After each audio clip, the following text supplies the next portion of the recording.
সরে দাঁড়ান ভাই, বরিশাল যাব। কেবিনে তো আমার জায়গা হবে না, ছাদেই বিছানা পাতবো। নদীর বাতাসই আলাদা। ঢাকা শহরের জ্যামের চেয়ে যে এই লঞ্চ অনেক ভালো। শান্তি আর শান্তি। নদীর বাতাসই আলাদা। ঢাকা শহরের জ্যামের চেয়ে এই লঞ্চ অনেক ভালো। শান্তি আর শান্তি। খবরদার, কেউ নড়বি না। যার কাছে যা টাকা পয়সা গহনা আছে সব বের কর। আমরা সুন্দরবনের জলদস্যু। কিরে ভাই, তুই কি খেলনা বন্দুক দেখাস?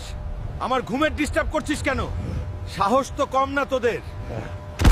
উফ, সুরসুরি লেগেছে। তোমার গুলিতে মশা মরবে না। দাঁড়াও, এবার আমার পালা। যা, পানিতে ইলিশ মাছের সাথে ডাকাতি কর। আর কখনো লঞ্চে উঠবি না। চলে যা। ভয় নাই, হাল কাছে তো। লঞ্চ এখন সোজা বরিশাল যাবে। সারেং ভাই, জোরে টান দাও।